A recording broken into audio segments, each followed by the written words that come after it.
अस्सलाम वालेकुम व्यूअर्स, कैसे हैं आप सब। उम्मीद है सब खैर खैरियत से होंगे। Welcome to the best flowers यकीनी मोहब्बत की एपिसोड नंबर 7 स्टार्ट करते हैं। गर्दन दुखने से इसकी आँख खुली थी। चिंतियाँ आंखें खोलते सामने ही घड़ी पर नजर डाली जहाँ सुबह के 5 बजने वाले थे। इसे एहसास हुआ वो सारी रात इसके इंतज़ार में बैठी थी। यकदम वो सा ओढ़ आया, अपने हाथ से रिंग्स और घड़ी निकाल दे, ड्रेसर पर फेंक दे। अपना दुपट्टा दूर उछाला था। अहानत जिल्लत अपनी बेवकूफ़ी पर रोना आया था। 15 मिनट बाद वह मैरून और सियाह कॉम्बिनेशन के लॉन के सूट में वॉशरूम से रात में जेबतन कपड़े हाथ में थामे पूरी सुर्ख आंखों से बाहर आई थी। नमाज अदा करते ना चाहते हुए भी आंसू उबल रहे थे। मैं इतनी बेवकूफ़ थी तुम्हारी नज़र में हान सिकंदर। तुमने रात में रूम में आना भी गवारा नहीं किया। दिल चाह रहा था अभी अपने रूम में सब छोड़ छाड़ कर चली जाए, पर क्या जवाब देती अपनी माँ को। इसके शौहर की नज़र में इसकी कोई अहमियत नहीं है जो वह रात भर आया ही नहीं। उन शिफॉन भरी दुआ में इतनी मोहब्बत कि इसके आने का भी अंदाज़ा नहीं हुआ।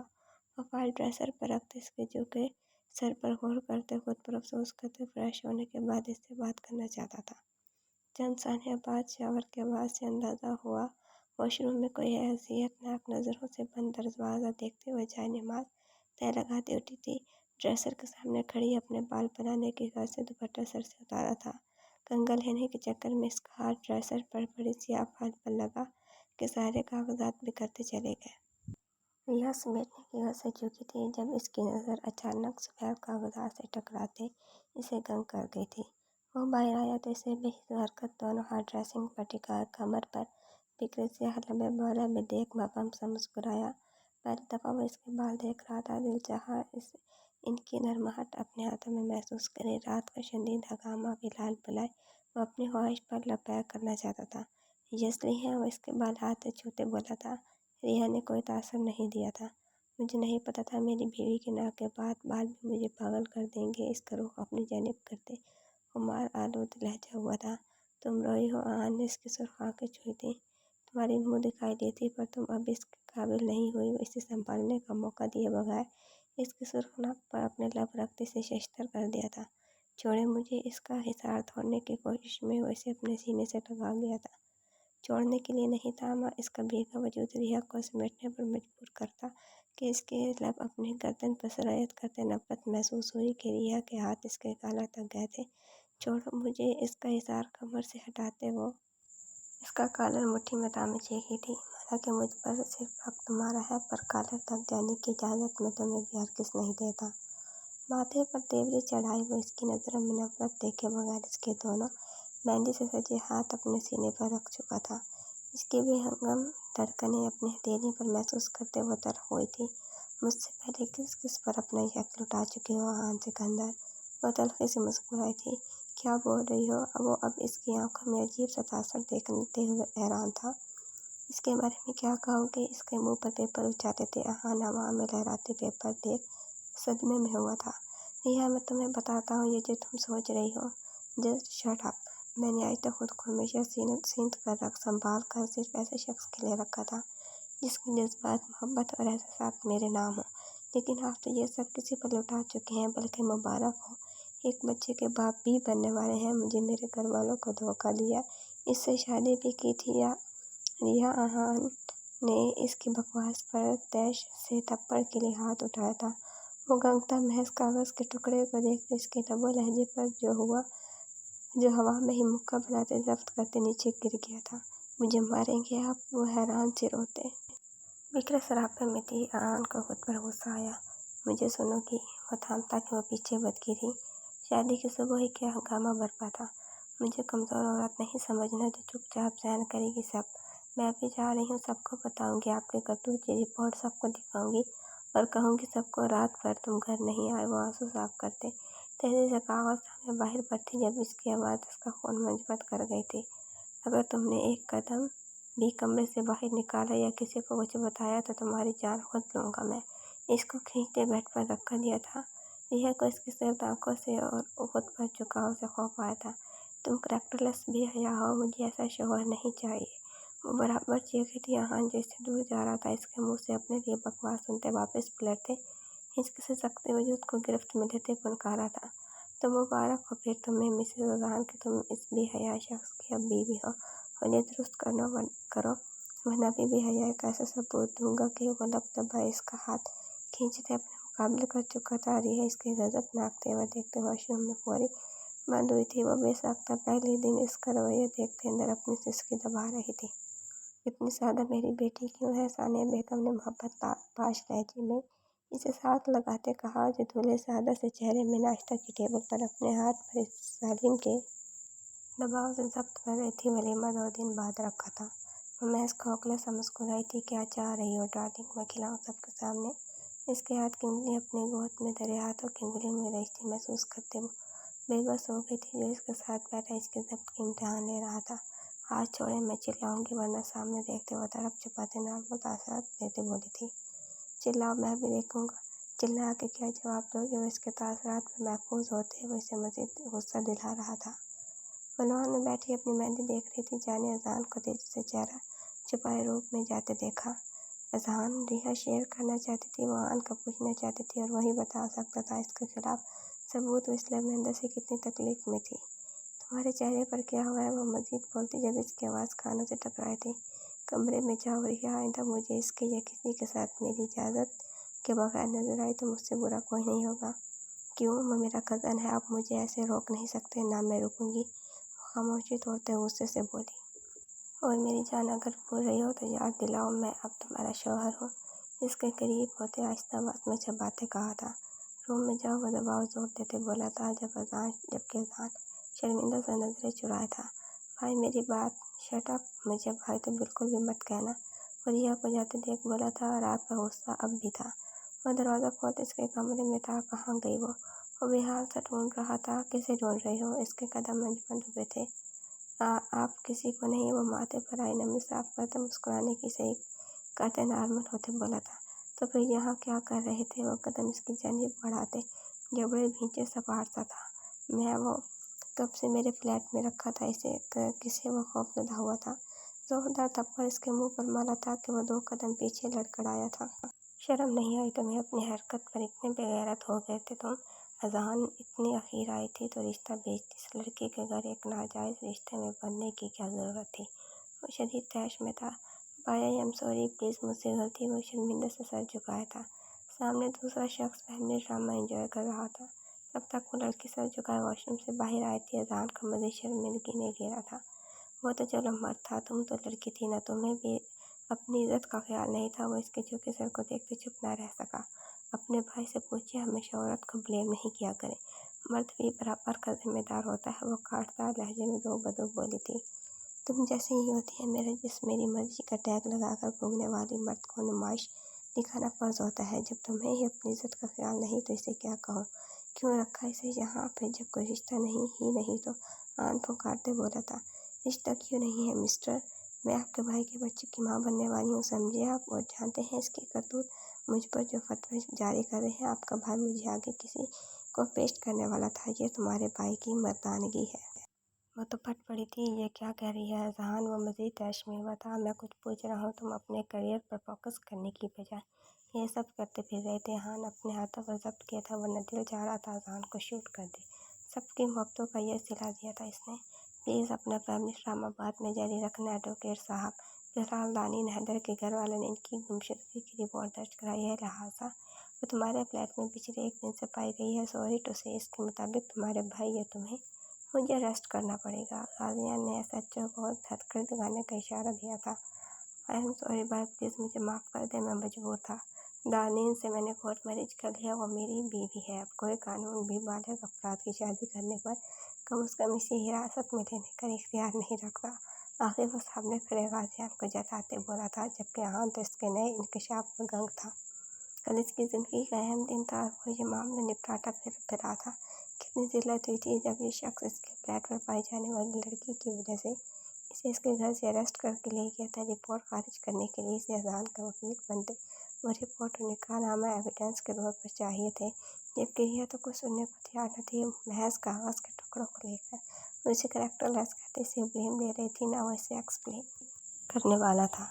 आज इसकी ज़मानत थी, इससे पहले वो इसकी तबीयत अच्छे से साफ करना चाहता था। तुम्हारी हिम्मत कैसे हुई मेरे घर आने की? वो लॉकअप में आते दौड़ा था। वैसे बड़े ही जिगर वाले हो, दाद देता हूँ तुम्हारा बड़े दिल की। ऐसी लड़की को अपनाया जिसके साथ अभी वो मजीद बोलता जब तनी रगों से अपने इश्तियाल पर आया। आपक होते इसका चेहरा दबोचते झटका दिया था। फौजिया ने बगैर जवाब दिए पलटते इसके चेहरे पर इतने थप्पड़ जड़े थे कि इसका चेहरा सूज गया था। आइंदा इसके बारे में बकवास की जो मेरे घर के नज़दीक नज़र आए। ऐसे ऐसे केस डालूंगा तुम पर जिंदगी निकल जाएगी, पर जेल की दीवारें पर मुकद्दर बन जाएंगी। रही बात सर्फ की तो सुनो, इसे निकाह के पाक रिश्ते से अपनाया है। घटिया इंसान जो जैसा कमीना नहीं समझ सकता। मेरी नज़र तुम पर है। जिस दिन इसने अपने मुजरिमों के बारे में ज़बान खोली है मुझे पता चला तो देख कमीने तेरा क्या हाल करता। मैं भी एक आखिरी ठोकर मारते वो बाहर निकला था। रात के वो घर पहुंचा था। पोर्च में गाड़ी रोकते भारी कदमों से अंदर दाखिल हुआ। रात की गहराई में ठंडक सी थी जो अपनी तारीकी में बहुत से राज दफनाए थे। वो कंबल सीने तक ओढ़े इसके बिस्तर पर दराज थी। वो फ्रेश होते बाहर आया था। कदम अपनी माँ के कमरे की जानिब थे। हैरत हुई वो जाग रही थी। आप सोई नहीं? गाजियान इनके पास बैठते बोला था। वो गहरी सोच में आज के दिन का मामला सोच रही थी। आज जब किचन में से सामना हुआ था और वो दुपट्टा मरोड़ते से छुप रही थी, वो नागवार तासर देते बाहर आ गई थी। थोड़ी देर बाद इनकी तबीयत इतनी ख़राब हुई थी, वो डरते इनके पास आई थी। इनकी हालत देखते इनका ख्याल इस अंदाज में रखा था कि इन्हें अपने खुद साख्ता कायमशुदा नफरत की दीवार बेईमानी लगी थी, लेकिन फिर भी इसे क्यों नहीं कबूल कर पा रही थी। सुबह मेरी वापसी की फ़्लाइट है। इतनी जल्दी? वो हैरान हुआ था। तुम रेस्ट करो गाजियान, थके होगे, दरवाज़ा बंद कर जाना। गाजियान ने लम्हे पीछे बात बदलने पर इनकी पूछ देखी थी। वो रूम में वापस आया था। दिन की बात दिमाग में गर्दिश करती इसको पागल कर रही थी। इस पर नजर डाली थी और दराज से सिगरेट और लाइटर लेते सामने सिंगल सोफे पर आंखें मूंदे लबों में सिगरेट दबाए पुरसोच सा कला में धुआं छोड़ रहा था। नींद में अजीब स्मेल महसूस करते वो उठी थी। होश की दुनिया में वापस आते नजर इस पर पड़ी। ये धुआं और सिगरेट की स्मेल इसकी बता से बाहर थी। वो खांसी का गला घोटते नंगे पाँव खामोशी से नाक पर दुपट्टा रखती नोक घुमाए बाहर चली गई थी। दरवाजे की आवाज़ से इसने सिगरेट का धुआं खला में आज़ाद करते बंद आंखें खोली थी। 15 मिनट तक वो रूम में वापस नहीं आई थी। अब इसके शफाफ माथे पर बल नमूदार हुए थे। सिगरेट मसलते से चप्पल सफ़ेद पैरों में उड़े से बाहर निकला था। वो कहीं नहीं थी। गहरी राती तौर पर खौफजदा सा टेरेस को देखा था। गाजियान ने फौरी छत का रुख किया। आह! वो बुरी तरह चीखी थी। इसकी जख्मी बाजू इसकी गिरफ्त होने के बावजूद वो आधी इस वक्त नीचे लटक रही थी। मरने का शौक ज़्यादा है। यहाँ से गिरकर चंद हड्डियाँ टूटने के अलावा तुम्हारा स्पाइनल कॉर्ड बुरी तरह मुतासिर हो सकता है। वो इसे रीलिंग से पूरा नीचे झुकाए ऊंचाई का अंदाज़ा लगाया था। नफी में से हिलाते वो बेआवाज़ रोना शुरू हो गई थी। क्या कर रही थी फिर ऊपर? इसकी आवाज़ एकदम खींचे से इसकी सर्द आवाज़ एक यकदम खींचने से वो इसके सीने के साथ लगती खौफ से गहरे सांस भरती बेहाल थी। मुझे सिगरेट से एलर्जी है। वो इसे पीछे धकेलते इससे इस लम्हे शदीद खौफजदा हुई थी। तुम रोक सकती थी मुझे। वो चंद कदम का फासला तय करते फिर रूबरू था। इसके परफ्यूम और सिगरेट की मध्यम खुशबू इसको बिल्कुल अच्छी न लगी थी। प्लीज़! वो हरासा से इससे फासला कायम कर रही थी। इस लम्हे गाजियान की नज़र सियाह खौफजदा आंखों से सियाह मार्बल पर धरे इसके नंगे पाँव पर पड़ी थी। मुझे जानते बूझते अनजान क्यों बन रही है। और रीलिंग से टेक लगाए ज़रा फासले पर होते अजनबियत की दीवार गिरा रहा था। अगर तो आप महज एक मुलाकात का हवाला देते ये जता रहे हैं कि आप मुझसे धुआंधार मोहब्बत में गिरफ्तार हैं, तो मुझे नहीं पता, ना ही मुझे आपको जानना है। वहाँ से छुपाई से तेज़ी से दूर होती जब वो इसका हाथ थाम चुका था। मुझे हकीकत से मुंह मारने वाले लोग अच्छे नहीं लगते। बीवी से मोहब्बत हर डिक्शनरी में जायज़ है। वो गहरी नज़रों से देखते कुछ बावर करा रहा था। मुझे तलाक चाहिए। उसने सारा सा सर उठाते सामने सुर्ख आंखें लिए इसको देखते लम्हे पीछे थे। एक लड़की जिसके पास न इज्जत है, न घर बार, न इसके अपने को इतना अच्छा नहीं हो सकता। गाजियान ने फिर आपका मकसद मुझे अपने पास रखने का आखिर क्या है? मैं आपको शर्मिंदगी के अलावा कुछ नहीं दे सकती। इसके चुप रहने पर वो आपा रोते रोते चीखी थी जब एक झटके से वो अपनी जानिब खींच चुका था। मैं क्या मेरे पास रहने के लिए ये काफ़ी नहीं है कि तुम मेरी हो? वो इसके माथे से सर टिकाते दबा सा सांस खारिज करते रोका था। आई वॉज विक्टिम गाज। 3 लोग थे। अब हिचकी बन चुकी थी। वो इसका पूरा नाम भी नहीं ले पा रही थी। इसके आंसू उसका कंधा भिगो रहे थे। वो जो सोच रही थी अभी वो इसे खुद से दूर छिटकेगा, पर वो तो trust me, I don't leave you at any cost. No, हरगिज़ नहीं, झूठ है, ये सब झूठ है। तुम जानते नहीं हो, अभी तुम छोड़ दोगे मुझे जैसे बाबा ने नूर को छोड़ा, बिल्कुल वैसे। वो रीलिंग से टेक लगाए आसमान की जानिब देख रहा था। इसकी कमर के गीत बात हल करते हुए इसके कान के करीब झुका था। हर मुश्किल के साथ आसानी है, वो सरगोशी में बोला था। नूर के रोने में कमी आई थी। मेरे साथ क्यों फिर? वैसी पोजीशन में इसके कंधे से लगे आंसुओं से बोली थी। ये आयत मेरा हौसला है, वो इसके बाद सलाते फिर से धीमे से अपने एहसास से इसके वजूद में सुकून भरते बोला था। अम्मा का आना रब का नसीहन, और तेरा रब भूलने वाला नहीं। फिर अपनी स्टेटमेंट इनके खिलाफ कब दे रही हो? बाबा नहीं चाहते मैं केस करूं। चंद पल बाद वह इस रात की इनकी बात याद करते बोली थी। और तुम मुझसे रूबरू करते बोला था, मैं इन्हें मार डालूंगी। घास वो नहीं जानते, जब भी वो एक लड़की का किरदार तार तार करते हैं तो सिर्फ अपनी इज्जत नहीं खोती, अपना ट्रस्ट, सेल्फ रिस्पेक्ट, इसका गुरु सब खो देती है। वो नोक करते स्टडी में रूम में आया था। बोलो, कुछ कसर रह गई है तो? आहा ने इसको खामोश पाकर कहा था। भाई, मैं शर्मिंदा हूँ, बस माफ़ी मांगना चाहता हूँ। वह नजरें झुकाया था। अपना वलीमा कैंसिल करते आगे किया है, इसके साथ तुम्हारा निकाह है। मामा बाबा को बड़ी मुश्किल से मनाया है कि वो अच्छे लोग हैं और तुम इस लड़की को पसंद करते हो। इस लड़की के घर वालों को हैंडल करना अब तुम्हारा काम है, और मज़ीद अपने मुतल्लिक़ को हरफशानियाँ करने से रोकना भी। इसकी बात का मतलब समझते हुए इंतहाई शर्मिंदा हुआ था। थैंक यू भाई, वो पुरसुकून सांस खारिज करते बोला था। ये नहीं समझना तुम्हें माफ़ कर दिया, ये तुम्हारे करतूत छुपा लिए हैं। वो भी तैश में था। वो कबर से कपड़े ले रही थी, पलटते दिल धक से रह गया था। वो ऐन पीछे था। ब्राउन दुपट्टा सर से फिसलते कंधे पर था। पीछे हो, मगर महसूस अंदाज में दुपट्टा दुरुस्त करते कबर के साथ चिपकी सी थी। ना हो तो भोसले बेनियाजी से इस पर झुके ही अपने कपड़े निकालते से जज कर रहा था। नीचे डिनर पर भी वैसे काफ़ी तंग कर चुका था। 5 मिनट जानबूझ कर इसे जज करते हुए बगैर कपड़े लिए पीछे बता रिया का दिल चाहा इसका सर फाड़ दे। मीजान और बाकी घर वालों के सामने कितने मजलूमियत के रोने रोए। वॉशरूम जाते पलटी थी। मेरी चुप्पी का मजाक नहीं बनाई, बेफिक्र रहें। शिकायत समय सारे हिसाब एक साथ ही बेबाक करूँगी। आई लाइक चैलेंजेस, वो दिल चिल्लाने वाली मुस्कुराहट देते बोला था। वो पैर पटकते वॉशरूम में बंद हुई थी। वो वॉशरूम से वापस आई। कमरा नीम अंधेरे में था। अंधेरे में डूबा देख वो पुरसुकून हुई थी। क्या ड्रामों की शूटिंग चल रही है जहाँ तुम अपने हीरो के साथ सोफा सोफा खेलोगे? वो दबे वहाँ बिस्तर से धक्के लेते जाते जब इसके आवाज़ में कदम जकड़े थे। विल सी यू डार्लिंग, अगर तुम एक कदम भी यहाँ से हिले तो आज रात अपनी शामत को खुद आवाज़ दूंगी। रुमानी सा लहजा इसको इस रिश्ते के साथ अच्छे से दिला गया था।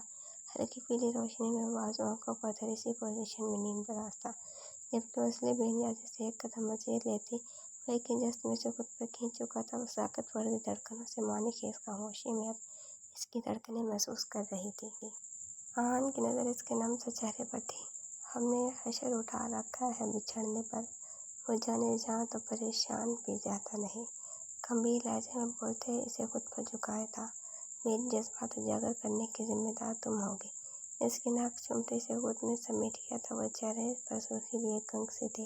वो मज़ाहमत करती इसके हाथ अपनी कमर से हटाने बेहाल थी। मज़ाहमतें बेकार हैं, इसके कान की ऊपर सुलगता लम्स छोड़ा था।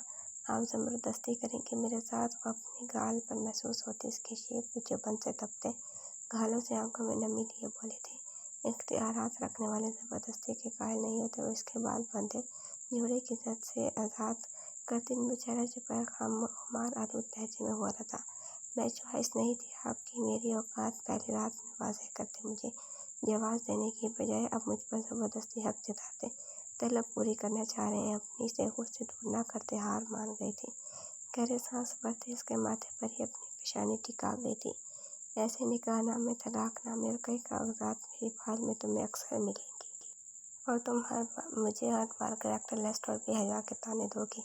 महज कागज़ के टुकड़े मेरी फाइल में देखते जो लफ्ज़ तुमने मेरे लिए इस्तेमाल किए हैं रिहा, वो मेरे लिए नाकाबिले बर्दाश्त थे। इसके बाल अपने चेहरे और सीने से हटाए इसे बेड पर लेटाते हुए इससे परे हुआ था। इसके ज़बरदस्ती वाले लफ्ज़ इसे चुभे थे। मेरी सारे जज्बात एहसास सिर्फ एक लड़की के लिए होंगे जिसकी नाक और बालों के बाद अनकरीब मुझे इससे मोहब्बत भी हो जाएगी, और वो सिर्फ मिसेस आहान होगी। अपने ज़ात के हवाले से मज़ीद वजाहत नहीं दूंगा। तुम्हारे करीब तब आऊँगा जब मुझसे अपनी बदतमीजी पर चोरी करोगी। वो भी हंगामा होती धड़कनों में इसके दोहराए लफ्ज रात गया तक सोचते इसकी पूछ देख रही थी। रिहा जल्दी करो यार, वो फालसा में बेजार सा था। आ रही हूँ बस। वो आज वीक की छुट्टियाँ खत्म होते आहान की ज़बरदस्ती खाने पर यूनिवर्सिटी जा रही थी। अजहान के बंद रूम पर गहरी राती नजर निगाह डाली थी। अजहान के साथ आपकी कोई नाचाकी चल रही है, उसे संजीदा सा ड्राइव करते देख बोली थी, नन ऑफ योर बिजनेस। वो गंग हुई थी, आप मुझे डिग्रेड करना फर्स्ट समझते हैं। वह चंद सानिया बाद रुंधी आवाज़ में बोली थी, नहीं तुम्हें बस मुझसे मतलब होना चाहिए, मेरी मौजूदगी और गैर मौजूदगी से फर्क पड़ना चाहिए। वैसे भी तुम्हें यूनिवर्सिटी में ही ड्रॉप करूँगा। इसका हाथ थामते स्टीयरिंग पर अपने मजबूत हाथ के नीचे धरे वैसे पागल कर रहा था। वो क्या चाह रहा था, वो बस इस तक महदूद हो जाए। वो इसे रात से बिल्कुल समझ नहीं पा रही थी। वो इसको किचन में देख रही थी। वो माथे पर बिखरे बालों में ब्लू टी शर्ट पर अपने बांधे नफासत से सारे काम कर रहा था। कुक क्यों नहीं रखा तुमने? मलिया बेगम ने इसे देखते कहा था। मुझे खाना घर में सफाई सुथराई से बना पसंद है। वो इसके नाश्ते देखते हैरान थी। महज 2 ब्राउन ब्रेड, एक एग यॉर्क के बगैर बॉयल अंडा और फ्रेश जूस का गिलास था। बस शायद वो डाइट कॉन्शियस था तभी इतना फिट था। क्या हुआ? अब इसका बिगड़ा मुँह देखते चेयर खींचते बोला था। फर्क सिर्फ इतना था, इसकी माँ आमलेट के साथ खुश्क रोटी खा रही थी और इसके आगे बेगाज़ियान जैसा नाश्ता पड़ा था। कुछ नहीं, वो मुश्किल जब्त करते नवाला लेते अलग में उतार रही थी। उसने प्लेट खिसकाई थी। तुम अपने मुताबिक का नाश्ता बना सकती हो, मैं ये करता हूँ। वो सारे लाते पहली दफ़ा खुद से ज़्यादा ब्रेड के साथ चीज़ आमलेट बनाने चली गई थी। मैं वापस जा रही हूँ। मैं तुम्हें कभी भी शायद एक बहू की हैसियत ना दे पाऊँगी। तुम बेहतर समझते हो मेरा बेटा, तुम डिज़र्व कर ही नहीं सकती। वो सोचे वो माशरे में तुम्हें लेकर कैसे मूव करेगा। वो लाउंज में इनकी चुपती बातें सुनते खुद पर जब्त किए थी। अगर आपकी बेटी के साथ ये सब होता तो इससे रिश्ता तोड़ देती आप। मलिहा का दिल दहला था। मेरी कोई बेटी नहीं है समझी, सिर्फ एक बेटा था जिसे जाने क्या हो गया है। उम्मीद करूँगी तुम मेरी बात समझोगी। वो हमदर्दी जता रहा है तो तुम इसे मोहब्बत नवाजिश समझते नहीं बल्कि बेकी समझना और दिल जख्मी करना कोई इनसे सीखता। वो इतनी बेहिसूरत थी तो वो किस पर था? नूर का दिल बेसाख्त इसको सोचते धड़का था। चलिए मामा, लॉक कर लेना, वो इसके करीब होते बोला था। वो बेसाख्त था। पहली दफ़ा जाने की उसे देखते पलकें झुका गई थी। वो ब्लैक जैकेट पहनते अब फ़ोन पर कुछ हिदायत दे रहा था, जबकि मलिहा बेगम ने लॉक के बात पर तंजिया देखा था। वो फिलहाल तनहा अंधेरा खोना चाहती थी। वो इस रूम में गई थी जो बंद था। धड़कते दिल से नॉक घुमाई, दरवाज़ा खुलता चला गया। रूम में लाइट ऑन करने से वो गंग थी पूरा रूम। बाबा के रूम वाली चाक और पेंसिल आर्ट वाली पेंटिंग जिसने स्टार्ट में आर्ट शुरू की थी वो वाली थी, इसने खुद बनाई थी, इससे भरा पड़ा था। वो मज़ीद हैरान हुई जब काउच के पास पड़ी 3 साल पहले अपनी मरी में खरीदी जाने वाली स्केच बुक और वो लेटर देखा था। वो हलक तर करते देख रही थी। इससे वो शख्स थोड़ा बहुत तो याद था, पर वो ये सब अभी तक संभाले था। दिल तेज़ी से धड़क रहा था। स्केच बुक पर हाथ फेरते हुए गुजरे दिनों में खोते खुद को वहाँ महसूस कर रही थी। मैं चाहता हूँ वो मुझे तन्हाई के लम्हों में अपनी उंगलियों के हुनर से कन्वेक्स पर उतारे। स्केचबुक के फ्रंट पर तहरीर दर्ज थी। वो स्केचबुक लेते सोफे से टेक लगाए बैठी थी जिस पर सारे इसकी पर्शियन कैट के स्केचेस थे। मुझे इससे मोहब्बत नहीं है, बस वक्ती अट्रैक्शन थी शायद, लेकिन जब वो मुझे इस दिन बिखरी हालत में मिली थी मैं बेसुकून था। ये क्या था? मैं खुद को बेबस महसूस कर रहा था। फिक्रा सही से मुकम्मल नहीं था, कुछ तो अधूरा सा था। इनको छोड़ते वापस आया था। आज नाइट में इसकी हॉस्पिटल के मैनेजमेंट की टीम से मीटिंग थी। वो गैर इरादे तौर पर इसे ढूंढते ढूंढते धड़कते दिल से वहाँ गया था। वह साबित हो गया था। स्केचबुक थामे ज़मीन पर बैठी सोफे से टेक लगाई इस पर सर झुकाई थी। माप तुम ठीक हो? वो सुर्ख नजरें उठाते इसके दिल में हलचल कर गई थी। नहीं ठीक, मैं वो बुरी तरह चीखते बोली थी। तुम इंतहा से ज़्यादा बुरे हो गाजियान, उसका कॉलर पकड़ते चिल्लाई थी। I will explain you. ये सब मुझके हालत सोचते समझा था वो इसे भी गलत समझेगी। नहीं, वजाहत चाहिए मुझे। ये सब रखने का क्या मकसद था? तुमने मुझसे शादी वो पैनिक हुई थी? नहीं, हमदर्दी नहीं थी आई? वो इसके कंधे थामते से खुद में मिटना चाहता था। एक लफ्ज़ नहीं मुझे सुनना घास, मैं तुम्हारे काबिल नहीं हूँ, ना कभी हो सकती हूँ, प्लीज़। वो नहीं बोलना, मुझ में हिम्मत नहीं है मज़ीद बोल सहने की, प्लीज़। वो आंसू की रवानी में इससे 2 कदम पीछे लेते बोली थी। अब तक मैं हमदर्दी समझती थी, मगर इस शख्स का मकसद वो चाह के भी समझना नहीं चाहती थी। Shut up. तुम सच को कभी भी झुठला नहीं सकते। मैं काबिल नहीं हूँ, ना हूँ। वो इसका सुर हो रोया चेहरा थामते बाकी लफ्ज़ अपने होंठों में समेट चुका था। वो नहीं जानती थी इसने अगला सांस कब लिया था। इसका गाला थामते वो सहारा लिए थी। तुम्हें समझ आ चुकी होगी, वो इसकी सीने से लगते गहरे सांस भरते सुर्खी हुई थी। मुझे कुछ नहीं समझना, मैं कभी भी काबिल नहीं हो सकती, वो वसीयत भरे लहजे में बोली। काश ये शख्स इसे इस मामले के होने से पहले मिल जाता। काश वो करलाते दिल से हसरत कर रही थी। क्यों तुम अपाहिज जो ये मुझे औलाद नहीं दे सकते। इसकी बात पर इसकी शर्ट मुट्ठी में थामे वो तब सुर्ख बालों से सिमटी सी थी। आप नहीं समझोगे, कभी भी नहीं समझ सकते। फिलहाल पहले आप और तुम का कॉन्सेप्ट क्लियर कर लो। वो शौक हुआ था। बाबा को चंद दिन से धमकी भरे लेटर्स आ रहे थे, वो इसे इग्नोर कर रहे थे।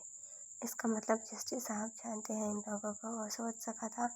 मैं मेडिकल कॉलेज के बाहर बाबा का इंतज़ार करते निकली थी। वो इसी काउच पर इसके कंधे पर सिर रखे थी। फिर वो इसका सर हाथ थामते बोला था। चंद सेकंड्स बाद वहाँ हाई रूफ आई थी। सबकी मौजूदगी में भी वो लोग मुझे ले गए। लोग सिर्फ तमाशा देख रहे थे। वो इसे बताते इसी अजियत भरे लम्हों में चली गई थी। जारी है तो बस कैसी लगी आपको एपिसोड, कमेंट्स में ज़रूर बताइएगा।